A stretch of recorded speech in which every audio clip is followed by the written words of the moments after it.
저는 요즘 이 말씀을 좀 묵상하면서 우리의 세태, 우리가 살아가는 이 삶의 자리가 얼마나 위태로운가 하는 생각을 하는데요. 터가 무너지면 의인이 무엇을 하랴.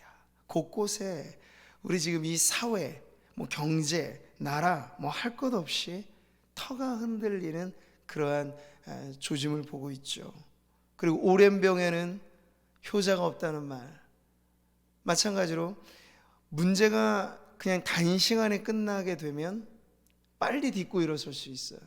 그런데 길게 지속되는 문제는 우리를 계속해서 이 힘을 빼고 맥을 못 추게 이렇게 만들게 하는 것이죠. 저는 목회자로서 이런 시기를 살아가는 성도들을 생각할 때 경제니 가정 여러 가지 코로나니 문제는 산재에 있지만 그건 우리가 다 공히 겪고 있는 것이기 때문에 견뎌내면 돼요. 돌파하면 되는. 근데 더 중요한 문제는 이 시기를 살아가는 성도들의 믿음이 흔들리고 있는가. 이게 가장 큰 걱정거리죠. 그러므로 내 형제들아, 사랑하는 형제들아, 결실하며 흔들리지 말고 항상 주의 일에 더욱 힘쓰는 자들이 되라. 이 말씀과 같이 여러분 지금 우리의 마음을 동여매고 흔들리는 믿음을 붙잡아야 할 때인 줄 믿습니다. 저는 이런 시기를 살아가면서 이 연초로부터 믿음장으로 잘 알려진 히브리서 11장을 이제 앞으로 연속해서 강의 설교를 하려고 합니다.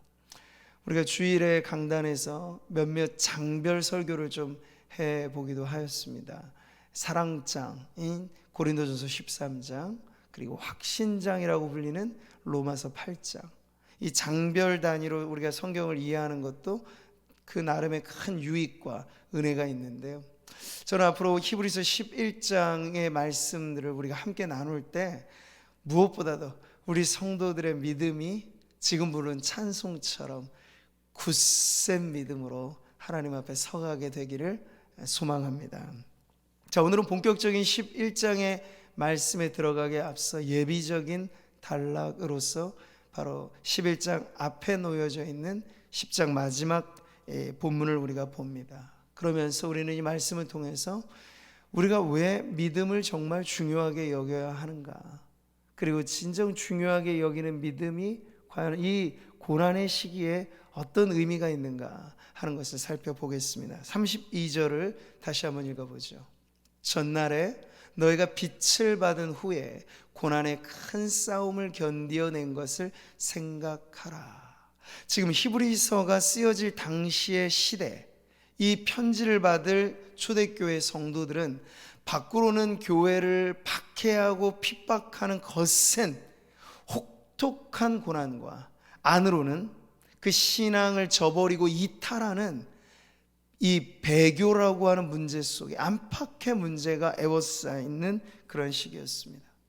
이런 시대를 살아가는 교회와 성도들에게 히브리서는 이 배교에 관한 아주 엄중한 경고를 합니다. 주를 모른다 떠나가는 인생들에게 놓여져 있는 하나님의 심판에 관해서 경고를 하는 거죠. 이렇게 우리 같이 읽어보겠습니다. 우리가 진리를 아는 지식을 받은 후 짐짓 죄를 범한 즉 다시 속죄하는 제사가 없고. 여러분, 여기서 말하는 죄라고 하는 건 일반의 여러 가지 많은 죄들을 말하는 것이 아니고 배교에 관한 죄예요. 주를 모른다 배신하고 부인하고 아예 세상으로 떠나가 버리는 그런 인생들에게 향한 경고의 메시지죠. 자, 이런 경고에 이어서 오늘 본 단락은 이제 조금 더 적극적으로 신앙을 지킬 것에 대한 권면으로 이어가는데, 이때 히브리서 기자가 먼저 강조하는 것은 무엇이냐? 과거를 잊지 말라, 이거예요. 우리 말씀 읽어보죠. 옛날을 기억하라. 역대 연대를 생각하라. 내 아버지에게 물으라. 그가 내게 설명할 것이요. 내 어른들에게 물으라. 그들이 내게 말하리로다. 지금 주의 종 모세는 가나안을 앞두고 있는 신세대, 다음 세대에게 이 말씀을 주면서 출애굽을 잊지 말라, 고난의 40년 광야를 잊지 말라, 그 세대를 거쳐왔던 신앙의 선배들에게 물어보라 라고 지금 가르쳐주고 있는 거죠. 온고지신이라는 건 일반의 모든 사람들도 귀중하게 여기는 인생의 지혜 아닙니까? 옛 것을 익혀 새 것을 배운다. 근데 우리 신앙의 지혜는 바로 이런 것입니다.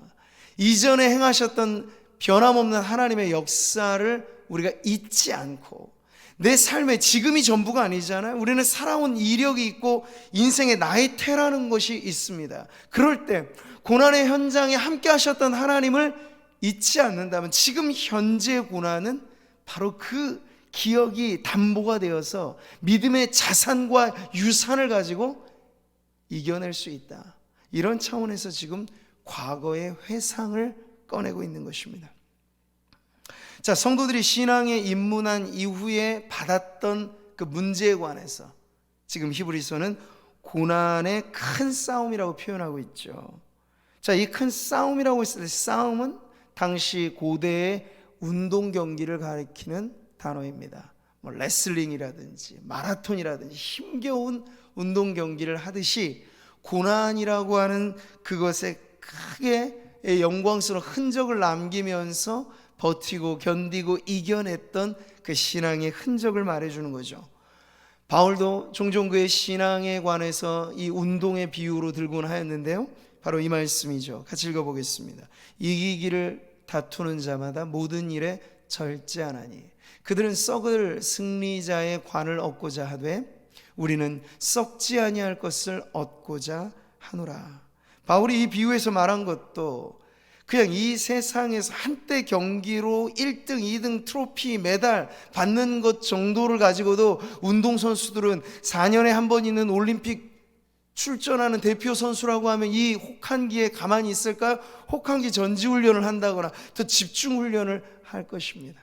근데 성도들도 마찬가지로 1년 365일 우리들의 신앙은 정체되거나 혹은 마치 신앙에 관해서 아주 느슨하게 쉬어도 된다라고 할 만한 구간은 없다는 걸 이 운동 경기에 비유하면서 말한 것이죠. 자, 히브리서 기자는 지금 이런 관점에서 과거의 고난이라고 하는 것과 맞붙어 싸워 이겨냈던 성도들의 그 경험, 그 과거를 회상하라, 잊지 말라, 기억하라 라고 말하고 있는 것이에요. 자, 오래된 격언 중에 경험은 최고의 스승이라는 말이 있습니다. 우리 신앙생활에도 접목할 수 있죠. 여러분, 신앙이라고 하는 건 가설이 아니죠. 상상력으로 써낸 소설이 아닙니다. 신앙은 개념이나 이론이 아닙니다. 신앙은 무엇입니까? 살아계신 하나님과의 생생한 체험의 사건이죠. 여러분, 성경의 언어는 그런 점에서 살아있어요. 살아계신 하나님께서 천지를 창조하신 때로부터 지금까지 그 하나님의 역사에 대한 생생한 보도가 바로 성경의 말씀이고, 그 하나님과 만났던 믿음의 백성들이 그 살아있는 신앙을 기록해 놓은 것이 바로 이 성경의 언어이기 때문에 우리가 성경 말씀을 통해서 신앙한다라고 하는 것은 아주 생생한 체험을 이어가는 것을 뜻한다는 거죠. 자, 지난날 위기를 어떻게 통과했는가라고 하는 아주 생생한 체험을 기억해내라고 지금 히브리서는 말씀하고 있습니다. 자, 이럴 때 이 과거의 회상은 아주 오래된 일들은 아니에요. 여기 보세요. 전날에 라고 말하는 건 비교적 아주 최근의 사건을 기억해내는 그런 말씀일 거예요. 오늘 본문에도 여러 구절 나오죠. 혹은 비방과 환난으로서 사람에게 구경거리가 되었던 그들의 직접적인 경험과 너희 소유를 빼앗기는 것도 기쁘게 당한 것, 그러니까 예수 믿음으로 인한 불이익을 많이 초대교회 성도들은 받았는데 심지어 물질적인 부분에서도 손실과 박탈, 이런 어려운 문제를 겪었던 경험을 지금 말해주고 있습니다. 이게 바로 고난의 큰 싸움의 경험인 것이죠. 뿐만 아니에요, 자기 자신의 직접 경험뿐만 아니라 가까이 있는 성도들이 겪었던 그 어려움도 역시나 그들이 잊지 말아야 될 고난의 흔적인데, 이 말씀 같이 읽어볼까요? 혹은 이런 형편에 있는 자들과 사귀는 자가 되었으니 너희가 갇힌 자를 동정하고, 당시만 하더라도 예수 믿음으로 인하여 옥에 갇히기도 하고 핍박을 받았던 이들이 꽤나 많았던 시절, 그들이 경험했던 고난까지도 지금 포함해서 지금 교회 공동체가 겪고 있는 이 고난을 어떻게 했는가를 기억하라는 거예요. 근데 어떻게 했다는 말인가요? 그걸 견뎌냈다는 거죠. 인생의 혹한기를 잘 견뎌내 왔던 것이 여러분이니, 그러니 지금 겪고 있는 현재의 고난도 여러분은 겪어낼 수 있습니다. 지금 이 말씀을 전하는 거예요. 그래서 이 과거의 경험을 담보로 한 그 신앙으로 그는 이 히브리서 기자가 권면하는 건 이런 말씀이에요. 그러므로 너희 담대함을 버리지 말라. 우리가 두 번째 내용으로 살펴보는 건 이 고난의 시기에 기억해야 할 과거의 흔적, 그 다음에 바로 이 내용이죠. 고난의 시기에 지켜야 할 것. 첫 번째는 담대함입니다. 담대함은 무엇입니까? 당시 기독교가 소수였고 예수 믿음이 박해의 이유가 되었던 그 환경 속에 나 예수 믿는 사람이요 라고 말하는 공개적인 신앙 고백이 담대함을 요구한단 말이에요. 근데 그 담대함을 잊어버리지 말라는 거예요. 조금 어려움이 왔다고 신앙을 숨기지 말라는 거예요. 예수 믿는다는 자신의 정체성을 감추지 말라는 거예요. 그게 바로 담대함인 거죠. 자, 또 하나, 이 고난의 시기에 지켜야 할 것을 인내로 말합니다. 너희에게 인내가 필요함을. 인내가 너무나 절실하게 필요하다는 얘기죠. 그래서 여러분, 이 두 단어, 담대함과 인내, 이것은 고난의 시기를 지나가는 성도들에게 매우 귀중한 신앙의 자산인 것입니다. 자, 말씀은 담대함과 인내를 통해 성도들이 매우 귀한 것을 얻을 수 있다는 걸 두 구절에서 말씀하는데 같이 읽어보죠. 이것이 큰 상을 얻게 하느니라. 담대함이 말이에요. 또 너희가 하나님의 뜻을 행한 후에 약속하신 것을 받기 위함이라. 인내를 통과했을 때 바로 하나님의 약속하신 복을 누리게 된다는 말씀이죠.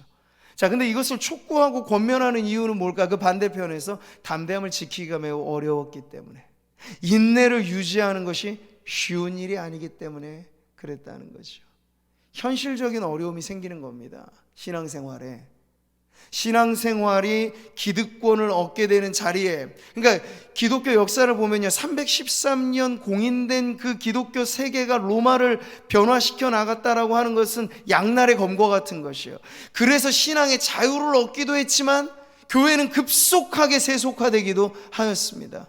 그러니까 예수 믿으면 높은 자리에 오르고 예수 믿으면 세상 성공을 얻는다라고 하는 등식이 성립되는 세계가 열려져 버리니까 신앙의 진위성과 상관없이 겉으로 보기에는 예수 믿노라 말하는 사람들이 우후죽순 많이 생겨나게 되었던 시대이기도 하니까요. 근데 여러분, 고난의 풀무불 속에서 사실 신앙의 진짜 가짜는 판별되게 되어 있습니다. 담대함을 요구하는 신앙은 손실을 감내하는 신앙이에요. 담대함이 요구되어지는 신앙은 그에게 찾아오는 어떠한 실질적인 불이익을 견뎌내는 신앙이라는 이야기죠.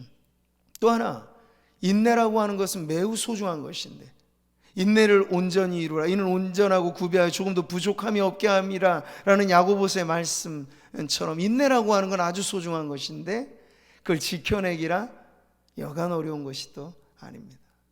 여러분, 만약 우리가 당하는 고통이 지금 정말 힘든데 한 3일만 견디면 해결될 문제라는 종료 시점을 알고 여러분 고난을 받는다면 어떨까요? 자녀들 해병대 극기훈련 3박 4일 체험 캠프 보낼 때도 거기 가서 정말 죽어라, 이 훈련 받을 때 힘들긴 하죠. 그래도 3일만 버티면 출소니까, 나갈 수 있으니까, 퇴소니까 괜찮아, 견뎌낼 수 있는 거예요. 근데 고난이 어려운 건 뭐죠? 들어가는 입구는 분명한데 나가는 출구가 잘 안 보이는 게 고난의 특징이에요. 이 고난의 터널이 빨리 지날 것 같은데, 여러분 요즘 국내에도 터널이 길게 뚫린 데를 보면요, 거의 막 10km 가까이 터널이 뚫려져 있기도 하거든요. 빛이 안 보이는 거예요, 들어가게 되면. 이런 고난이 있을 때 인내라고 하는 건 결코 쉬운 문제는 아닐 것입니다. 그렇기 때문에 여러분, 담대함에 상급이 있는 것이고 인내에 하나님께서 약속하신 복이 있는 거죠. 그만큼 귀한 것이기 때문에. 여러분, 이 말씀 같이 읽어볼까요? 보라, 인내하는 자를 우리가 복되다 하나니 너희가 욥의 인내를 들었고 주께서 주신 결말을 보았거니와 주는 가장자비에 하시고 긍휼히 여기시는 이시니라. 담대함과 인내, 그건 끝까지 가야만 그 끝자리에서 누리는 복을 얻을 수 있는 것이에요. 마라톤 선수가 여러분 정말 숨이 마지막 꼭지까지 정말 차오르는 걸 다 참아내면서 마지막 결승 테이프를 끊을 때 그 환희감이란, 시작은 똑같이 했지만 중도에 낙오한 사람은 맛볼 수 없는 것 아니겠습니까? 담대함과 인내의 상급은 바로 그렇게 주어지는 것입니다. 시작할 때가 아니라 끝자리에서. 자, 이렇게 과거의 고난을 이겨냈던 경험을 자산으로, 또 앞으로 담대함과 인내의 끝에서 얻게 될 영광의 상급을 기대함으로, 이제 히브리서는 세 번째 단락의 중요한 내용을 가르치는 거죠. 고난을 이기는 믿음은 바로 현재 시점에서 빛을 발하는 것인데, 그 믿음이 무엇이냐를 이제 그는 구약의 몇몇 구절을 인용하면서 강조하고 있습니다. 여기 나와 있는 히브리서의 말씀은 이사야서 그리고 하박국서에서 인용한 복합적인 인용의 말씀인데, 37절이 그렇죠. 잠시 잠깐 후면 오실 이가 오시리니 지체하지 아니하시리라. 자, 여기서 앞부분에 이 잠시 잠깐 후면 오실 이 부분은요, 이사야서에 나와 있는 이 말씀을 근거로 합니다. 같이 읽어보죠. 내 백성아 갈지어다. 내 밀실에 들어가서 내 문을 닫고 분노가 지나기까지 잠깐 숨을 지어다. 이 하나님께서 이사야에게 선포하게 하신 이 말씀, 앞으로 있게 될 그 땅의 심판, 이방인에 대한 하나님의 그 심판, 불신 세상에 대한 하나님의 심판의 때 매서운 불길 같은 심판이 있을 것이나 그것이 잠깐이면 지나갈 것이니 내 백성에게는 주님이 그 시간을 잘 견뎌내라 고 말씀을 하실 때, 이 잠깐의 의미가 지금 히브리서에는 바로 앞부분에 인용이 된 거예요. 그 뒷부분은 하박국서의 말씀이 인용된 건데 바로 이 말씀이죠. 같이 읽겠습니다. 이 묵시는 정한 때가 있나니 그 종말이 속히 이르겠고 결코 거짓되지 아니하리라. 비록 더딜지라도 기다리라. 지체되지 않고 반드시 응하리라.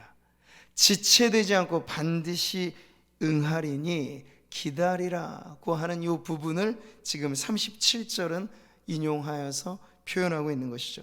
이 두 구절이 한데 뭉쳐서 히브리서에서는 아주 중요한 의미를 갖게 되는데 바로 종말론적인 긴장을 갖게 한다는 거예요. 이 잠시 잠깐이겠지만 이게 성도들에게 있어서는 다 들어가는 불시험이 아무리 짧아도 그 고통의 농도가 짙으면 힘겨운 것인데, 그렇기 때문에 다시 잊지 말라고 가르쳐 주는 거, 그 잠시 잠깐이면 지나갈 것이니 견뎌라, 이겨라 라고 하는 그런 응원의 메시지로 주어지게 되는 것이에요. 여기서 우리는 고난을 이기는 믿음이 무엇인가를 배웁니다. 그것은 세상을 심판하시는 하나님께서 결코 지체하지 아니하실 것이다 하는 말씀이에요. 구약 성경의 기준으로 보면 메시아, 기름 부음을 받은 그리스도가 곧 오실이라고 하는 오실 예수 그리스도에 대한 기대이고, 신약 성경 오늘 히브리서의 위치에서 생각하는 기대는 뭔가요? 그분이 오셨고 이루셨고 부활 승천하셨는데 이제 남아있는 하나의 약속, 다시 오시리라. 그리스도의 재림에 대한 약속을 신약 성경은 갖게 되는 거죠. 이 두 가지 모두 우리로 하여금 그리스도의 고난에 초점을 맞출 때 성도들의 고난을 이기는 믿음이 거기서부터 만들어진다는 걸 가르쳐주고 있는 겁니다. 여러분, 우리는 승리할지도 모릅니다 이런 메시지가 아니에요. 복음은 그런 것이 아닙니다. 이미 그리스도 안에 우리는 승리했습니다. 2000년 갈보리 십자가 언덕 위에 죄와 사망과 마귀와 세상과 및 이 모든 것을 주님은 이기셨고 그 승리로서 우리를 구원해 내셨습니다. 그것이 바로 우리가 딛고 있는 이 믿음의 기초예요. 반석이에요. 뿐만 아니라 현재 고난 역시도 우리가 이것을 견뎌낼 수 있는 힘은 장차 오실 예수 그리스도와 함께 누리게 될 영광, 우리는 최후의 승리를 누릴 수 있습니다 라는 더 확실한 소망을 가르쳐 주는 것이기 때문에 우리는 그리스도의 초림과 그리스도의 재림 사이에서 이 승리를 선포할 수 있는 믿음의 백성들이라 하는 걸 가르쳐 주는 거죠. 세상을 이기는 승리가 무엇입니까? 이것이죠. 같이 읽어볼까요? 우리의 믿음이니라. 예수께서 하나님의 아들이심을 믿는 자가 아니면 세상을 이기는 자가 누구냐? 네, 세상과의 싸움에서 일대 승리를 가질 수 있는 건 육신의 힘이 아니고 조직의 힘이 아니고 우리의 방법의 힘이 아니고 오직 하나의 힘, 예수 믿음의 능력입니다. 왜냐하면 예수님께서 세상 보라, 세상에서 너희가 환난을 당하나 내가 세상을 이기었노라. 평안하고 평안할지어다. 주님께서 말씀하신 건 바로 자신의 승리를 근거로 성도들에게 선사하시는 평강의 복인 것이죠. 자, 오늘 이 말씀 히브리서는 하박국에 나와 있는 이 말씀이 바로 고난을 이기는 믿음이라는 걸 계속해서 강조하고 있습니다. 나의 의인은 믿음으로 말미암아 살리라. 또한 뒤로 물러가면 내 마음이 그를 기뻐하지 아니하리라 하셨느니라. 자, 이 말씀 하박국 2장 4절의 말씀에 대한 인용인데요, 이거 하박국서를 같이 한번 읽어보죠. 보라, 그의 마음은 교만하며 그 속에서 정직하지 못하나 의인은 그의 믿음으로 말미암아 살리라. 신약 성경이 하박국의 말씀을 인용했던 건 로마서, 갈라디아서 그리고 히브리서에서인데요, 각각의 강조점에 조금의 차이들이 있습니다. 바울로 말하자면 복음에 나타난 하나님의 의를 기준으로 해서 이 믿음이 이신칭의라, 믿음으로 말미암아 의롭다함을 받는다라고 하는 것에 강조를 두었다면 히브리서 기자는 뭘 강조하는 걸까요? 의인은 고난의 때에도 믿음으로 말미암아 살아간다. 믿음으로 살아내는 삶의 강조점을 두고 있는 것입니다. 또한 뒤로 물러가면 내 마음이 그를 기뻐하지 아니하리라. 여러분, 앞에 우리가 읽은 이 하박국 말씀에는 사실 이 구절이 나와 있지 않은 것 같아요. 그런데 이 구절이 왜 인용이 된 것으로 여기 나와 있을까요? 지금 히브리서 기자가 사용하는 성경은 그 당시 기원전 3세기경에 구약 성경 히브리어를 그리스 문화권의 언어 그리스어로 번역했던 70인경이라고 하는 번역 성경이 대부분 보편적으로 읽혀졌던 성경이었습니다. 지금 저와 여러분이 개역개정이라는 한글 번역 성경을 보편적으로 사용하는 것처럼 당시 그리스 언어로 번역된 70인경은 모든 그리스도인들이 보편적으로 사용했던 성경인데, 그 70인경의 구절에서 보면 의역된 번역으로 이 내용이 그대로 들어가 있는 거예요. 그래서 지금 히브리서가 인용하는 성경은 그 70인경에 나와 있는 하박국 2장 4절의 말씀인데 그 뒷부분에 강조점이 있는 거죠. 또한 뒤로 물러가면 내 마음이 그를 기뻐하지 아니하리라. 바로 이 내용이에요. 여기서 강조되는 믿음은 무엇입니까? 오직 의인은 믿음으로 말미암아 살리라. 살아내는 힘, 이것을 지금 강조하는데 그 믿음이란 다름 아니에요. 엄청난 압력으로 세상의 프레스가 우리를 밀고 올 때 뒤로 물러나는 것이 아니라 오히려 더 밀고 나갈 수 있는 전진하는 믿음을 지금 가르쳐주고 있는 거죠. 그래서 39절의 마지막 구절은 그 부분을 한 번 더 방점을 찍는 거예요. 같이 읽어보겠습니다. 우리는 뒤로 물러가 멸망할 자가 아니요 오직 영혼을 구원함에 이르는 믿음을 가진 자니라. 바로 이렇게 전진하는 신앙에 관해서 가르쳐주고 있습니다. 이게 구원을, 이 고난을 이기는 믿음이라는 거예요. 사랑하는 성도 여러분, 우리의 대장 되신 예수 그리스도께서 돌격 앞으로 라는 구호의 명령을 내리시면 십자가 군병된 저와 여러분은 어떻게 해야 됩니까? 명령이 떨어지면 그 명령대로 나아가는 게 우리의 의무이겠죠. 요즘에야 현대 전쟁은 미사일 몇 방으로 오고 가면 끝나버릴 정도로 바뀌어진 이 워게임이라고도 말을 하는 그런 시대지만 예전엔 안 그랬잖아요. 총칼로 싸웠던 백병전을 벌이면서 싸우는 그때는 아주 치열한 보병의 역할은 때로는 총알바지의 역할을 해야 할 때도 있었어요. 뻔히 가면 빗발치는 총탄에 죽을 수밖에 없는 걸 알아도 총사령관이 전진 앞으로 하면 군사된 자로서는 어떻게 해야 됩니까? 가야 하는 거죠. 그때 자기 한 몸 살겠다고 탈영해버리면 그는 불명예스러운 군인이 될 뿐이고 매우 위험한 결정을 한 것이라고 말할 수 있어요. 돌격 앞으로 말하자면 주님은 이 말씀으로 우리에게 이렇게 도전하시는 거예요. 고난의 때는 뒷걸음질 칠 때가 아니고 오히려 평상시보다도 더 우리의 마음을 믿음으로 여미고 전진 앞으로. 그래서 이 명령을 받은 우리들은 복명복창을 하듯 전진 앞으로 이렇게 외치면서 나아가야 될 줄 믿습니다. 오늘 본문의 마지막 구절은 우리 자신을 살펴보게 하는 말씀이죠. 영혼을 구원함에 이르는 믿음을 가진 자, 신자. 근데 여러분, 신자의 사전적인 정의는 기독교만을 의미하지는 않아요. 불교도 신자라고 하고 이슬람교도 신자라고 하고 다 세상의 모든 종교에는 그걸 믿는 사람을 신자라고 합니다.